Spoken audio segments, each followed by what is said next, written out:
Okay, so I've got my sweater here. I have my water-soluble stabilizer printed out. So I'm actually going to cut this to make it a little bit less of the white. It's just going to help me see a little bit more of my design as I'm going. You don't have to do this. You can put it on directly as it's printed. I just want it to get a little bit closer. Get that cut out. That's just going to let me see my shape a little bit better. You definitely don't have to do that. Now, I do want to find my center, so I can either use a tape measure, and I'll be able to figure out armpits, 15, 7.5, and find my center. Or I like to use these just to kind of identify and place. You can get these on Amazon, but then it's giving me my center line here. And then that's what it's on the template, is that center line. And then I'm going to scoot this up so I can still see which line it is. But I'm looking at my armpit. So I'm wanting to think about, I want it to sit higher or lower. But I also don't want it too tall, too tight up here. I think that's looking good. So I'm going to peel this and try to stick it right back there. Okay. So now I'm just going to stick this so that I can start stitching.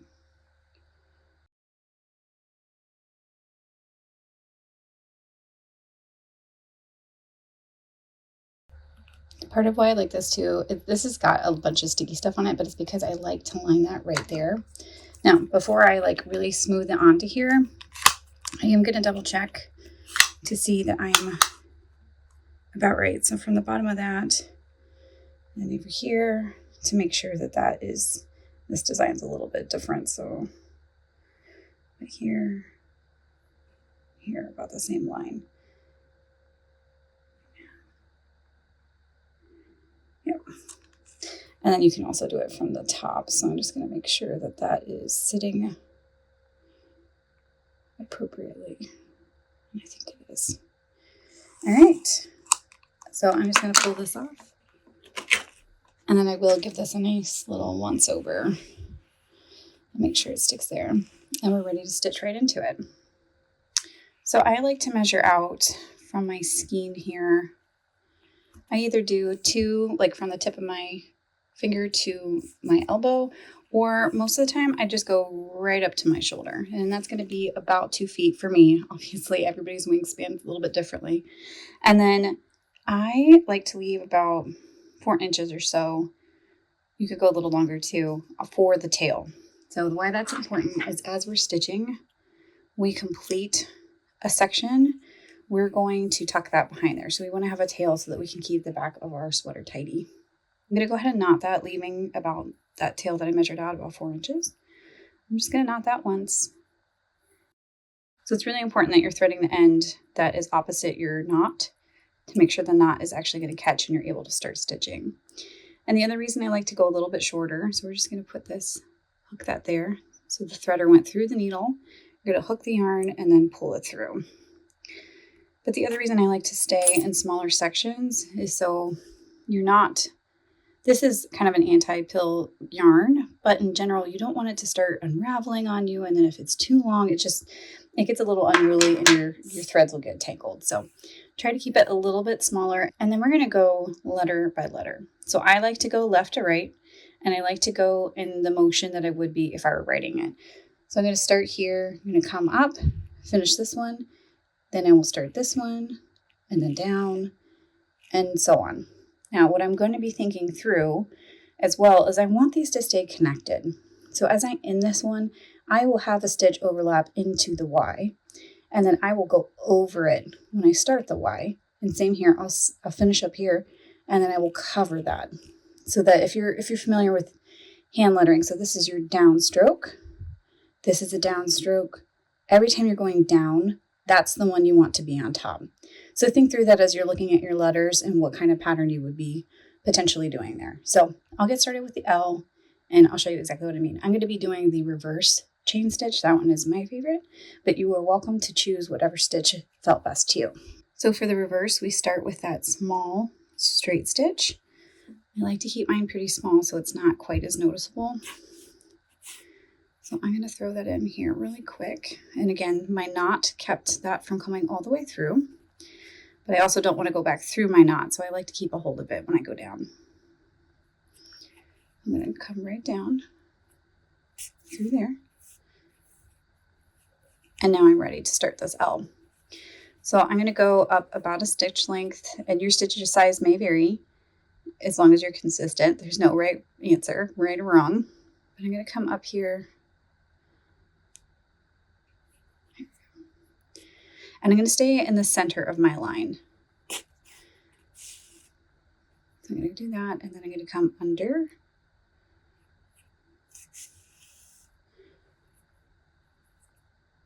And then back down into that same hole. And again, I'm going to make sure I'm not going through my yarn on the back.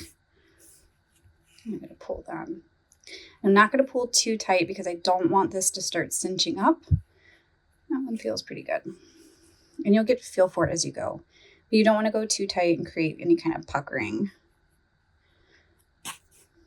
I've also seen where people will mark on their fingers like 2 little pen marks to make these as even as possible. But I find that mine become pretty consistent, and even if they're not, I feel like that's part of the charm of handmade. So just a quick tip if you're wanting to make sure they're super, super even.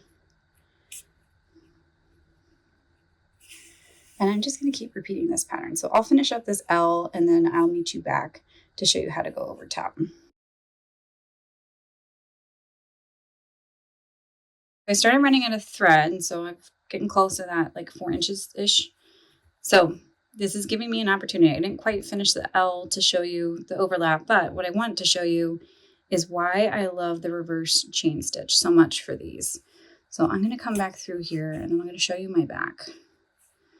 So I've got those. And what's happened is it's created this nice back stitch on the back side of this. So I am just going to go under each of these stitches with my thread. So this actually becomes a whipped back stitch if you're familiar. But I am just going to put that under, going the same direction, and I'm going to weave that under my stitches. And this is going to do a couple things. This is going to keep my stitches secure, so I don't have to worry about this unraveling. It's also going to keep my back pretty tidy, so I don't have to worry about picking up a loose piece of yarn as I'm stitching. And when I go to put on the backing, it's going to just make a much smoother surface for this to adhere to. So I'm going to do that. You can go maybe a few inches, 2 or 3 inches. Or if you just want to do the whole thread, you could. But I'm going to come back up and do this thread too. I'll just go about halfway. And I'm going to do the same thing, where I'll thread that tail, and I'm going to weave it under here. Now, this does take some extra time, but I think it's worth it to keep your back a little more orderly. So I'm going to clip that. I'm going to do the same thing over here, and then I will show you what is so great about the start-stop of the reverse chain stitch. So I'll weave this in really quickly and meet you back.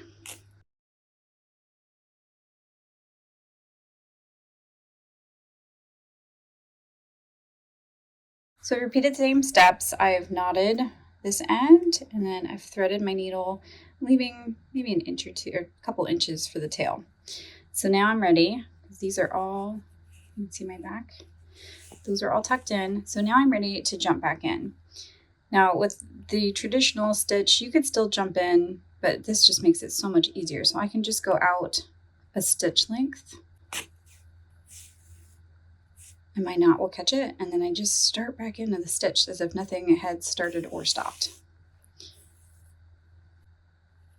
Now, if you're using the traditional method, you'll have to get a little more creative. Typically, I go back into the same hole, so there may be an area where it's a little bit bulkier.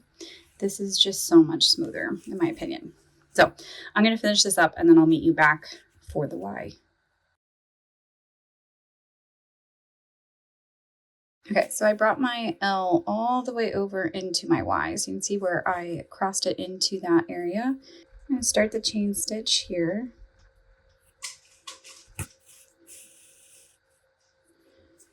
And then I'm going to go right over that.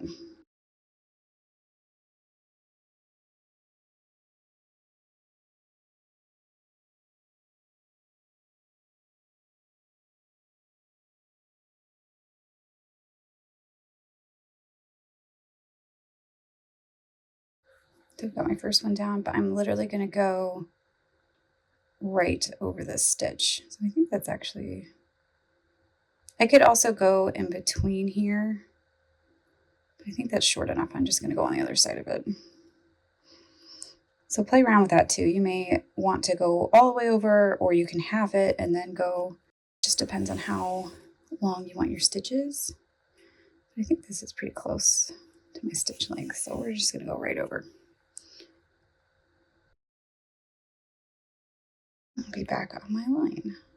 I'll show you that a couple more times as I work through here, and maybe some different approaches to it, but you're really going to be just going over top of your work. There, and I'll just keep going around here, and then I'll meet you back to show you that one more time. Ready for the next one, so I'm going to start my reverse chain stitch up here. I'm going to come up with my straight stitch. I'm going to grab that so I don't go back into it.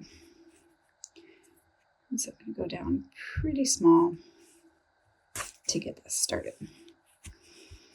Now, I'm actually going to end up right where this last stitch ended. And again, I'm going into the next piece of the letter. I'm going to get this started, and then I'm just going to go right over top of it.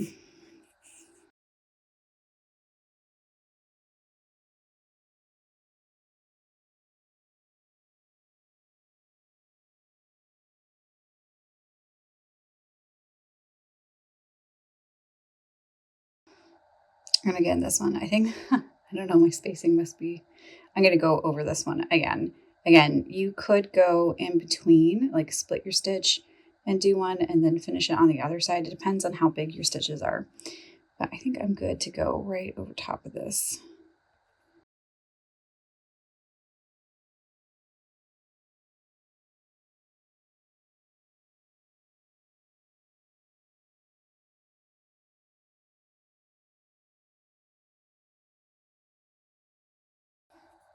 So again, I just went right over. And I do tend, like I mentioned, I play with these a lot to get them, like I said, the base of this might be safer. But you can fan these out and fluff them a little bit if they get a little too tight, especially as you're getting started. I think that's when it happens to me the most, when I start a new line. And I'm just going to continue that down and do the same thing. I'll cross here. And then this one I'll do, and I'll just continue that same pattern where I'm crossing over. I'm trying to make sure that that downstroke is what's crossing on top. Oh, I'll meet you back when I get done with this. I'm going to show you the traditional chain stitch up here so you can see the difference between the two. Okay, so I got to a place where I don't want to go all the way over. That feels too long for me. So I want to split this. So I wanted to show you really quick. Is going in between that stitch. I'm going between this right in the middle there. And I'm still going to loop.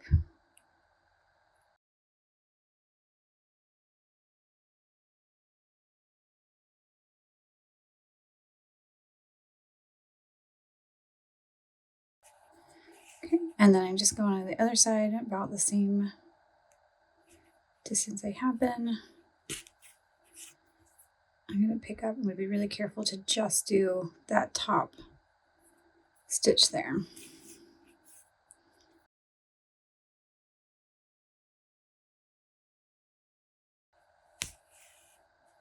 And there I've crossed over. So a couple different ways to do that. If you're going straight over one or you're going through the middle, but essentially you just want to get back onto your line. So I'm going to do, I think, just one more, because what I'm thinking through now is how I want these to layer for the rest of my letters. Throw that in. Because now I like to pivot.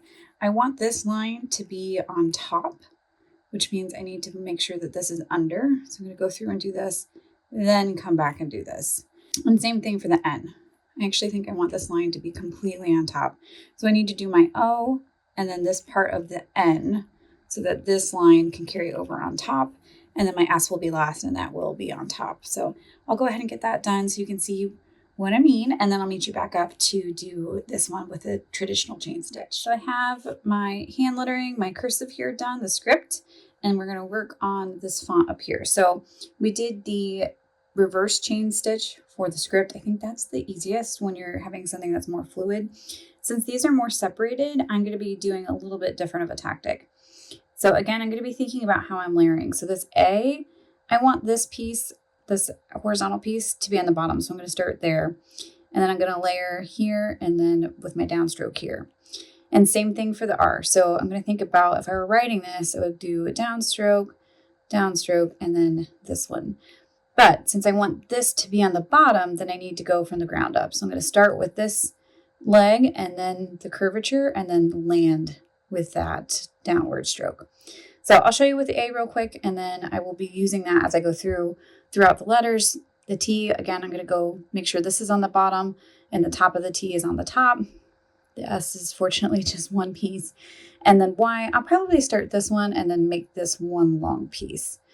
So again, you can approach this however you like. I just like to think through my letters and how they're layering before I start. So again, I'm going to be starting into this black part of the leg because I want to make sure there's overlap. I don't want there to be any space.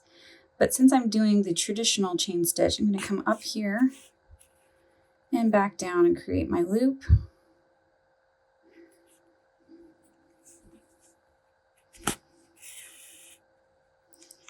And then I'm going to come up a stitch length. And my stitches on these letters are going to be a little bit smaller because it is such a small space.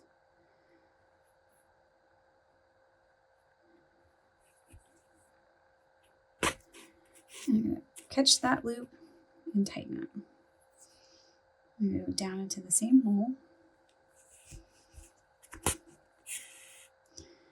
And then I'm going to catch that over here, but I'm actually going to end it here too. So because I'd already finished that horizontal line I needed, I'm just going to end that. And I'm going to do that by just going down with a straight stitch and securing that in place. And then I'm going to come over this leg because I want this downstroke, this one, to be on top. So I'm going to come over here. Go ahead and do this quickly, and then I'll show you this letter, and then I'll just go quickly through the other ones and show you the finished piece. And then once we get finished, I'm going to show you how to dissolve this water-soluble sticker. So this whole piece will dissolve in water. So yes, be very careful. And if you get sweaty, this will start coming off. So if it's too warm and it seems to be getting sticky, it could be sweat, which is gross, but real.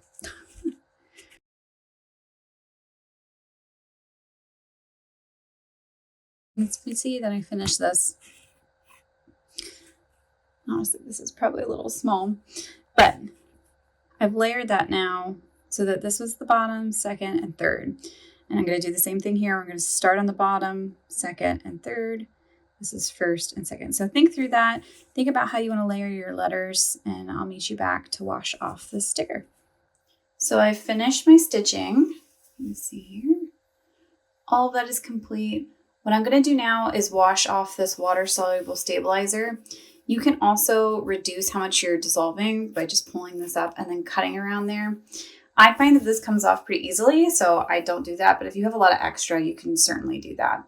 Now, what I'm going to be looking for is to see that all of this black ink is gone because I don't want it to bleed onto my yarn thread.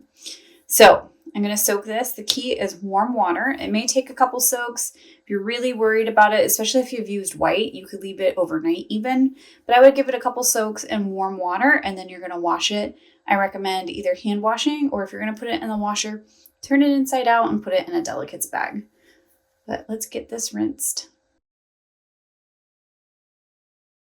This is a good example because you can totally see that black there, and it is making this look a little gray, but don't panic, it's going to come off. So I am going to give this some more time in the warm water to get all of that black off, but the rest of the sticker came off really nicely. So again, I would soak it a couple times in warm water. If you're using white, even consider leaving it overnight before you wash and dry it. You can also agitate it a little bit. Sometimes that helps it to come off, but really it's going to be that warm water and the soaks that get that off of there for you. So I finished the back, And these are pretty tidy. So I'm going to cut my Tender Touch. So this is the Sulky brand. It's Tender Touch. It is a iron-on stabilizer. So it's going to seal in your stitches. It's also going to create a very soft backing. So there's one side that's soft, one side that's rough. The rough side is going to go down onto your stitches. And then the soft side is going to be facing the skin. So put that on. I think it's like 1/2 inch outside of your design. So I'm just going to cut that really quickly and then we'll get ironing.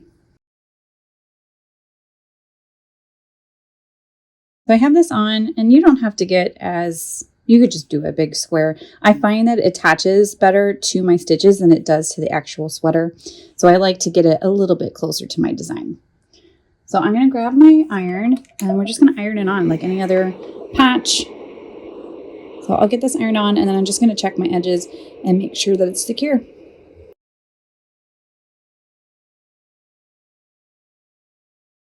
Okay, so I'm just going to check the edges here, make sure that it's secured. It's looking pretty good. I'm going to turn this inside out and we're all done.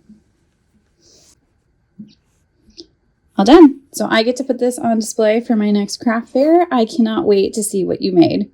Happy stitching!